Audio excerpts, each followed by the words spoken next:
joining us here at the ktMine Asia 2013 conference. I appreciate your time to talk a little bit about intangibles. It's my pleasure.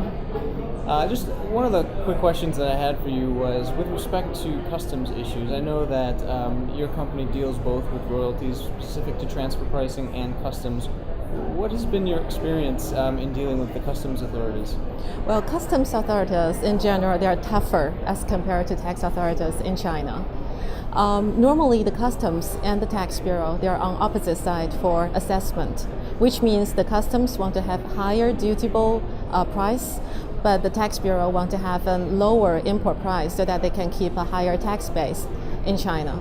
But in terms of royalties, they're on the same side, that both the customs and tax bureau want to have a lower royalty rate to be remitted overseas.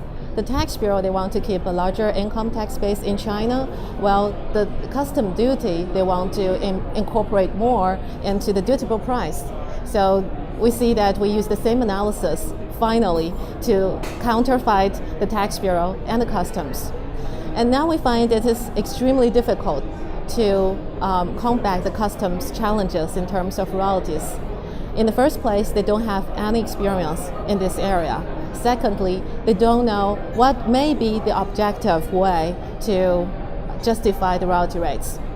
So now we're using the database, a third-party database that can run out what is the range for a proper royalty. And this analysis can help us both to tackle the tax problem and the customs problem.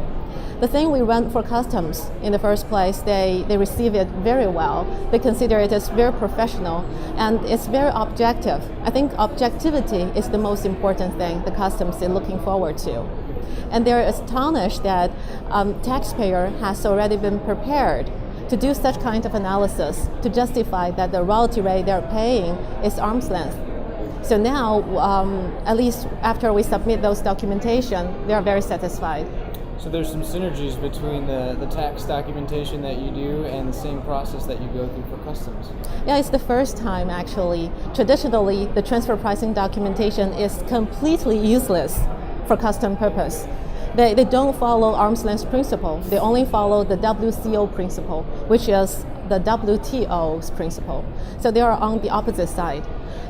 In all previous cases, when they challenge the transfer price, the TP documentation should not be submitted to the customs. But for the royalties, another story. The same set of comparables we find can both be submitted to the tax bureau and the customs bureau. So you're paving the way for the customs analysis. That's great to hear. Yeah. So that's actually a good segue into another question. Let's talk a little bit about the revised draft guidelines that just recently came out. With respect to the definition of intangibles versus the comparability factors, there's been some discussion about the true definition of intangibles versus perhaps some market-specific characteristics that companies may have. Do you feel or find in your experience that there may be a different way to impact or apply the factors of comparability to those two different scenarios? We're very happy to see that the OECD's definition in the second draft is broader as compared to the previous one.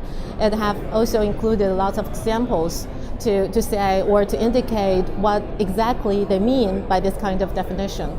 So we consider the definition itself demonstrate improvements. But the comparability factor is, I think it's good that we identify some areas of controversial. But the current guideline didn't provide us sufficient guidance or instructions for the taxpayer to do the analysis in terms of the segregation of intangible and comparability factor, and how to use the comparability factor to make adjustment to make the benchmark more comparable or truly comparable to the tested party. So as an in-house practitioner, I still see room for improvement in the intangible draft. So still quite a bit of work for you and your team, it sounds like, with adjustments in that case. Yeah. So that's actually a good segue to one more question, and that is with respect to the methods that were talked about in the revised discussion draft, that likely for intangibles we'd be using the cut method or perhaps the profit split method. Do you see any more subjectivity in applying one over the other?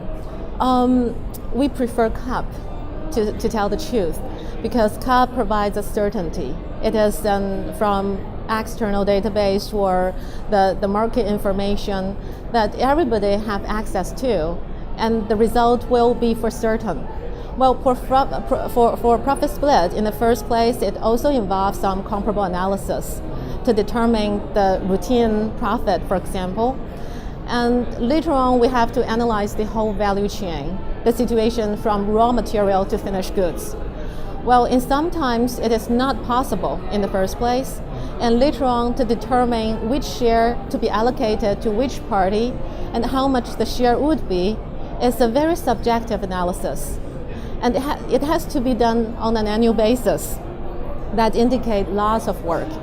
So as an in-house tax advisor, we prefer to have CUP. So a little bit more work to apply the profit split for you and your team. We hope that profit split, even though several tax authorities indicate that may be the trend for the future, but to tell the truth, we really consider it as a very tiresome job for the taxpayers. Great. Well, thank you for your insight, and thanks for joining us here today. My pleasure. Thank you.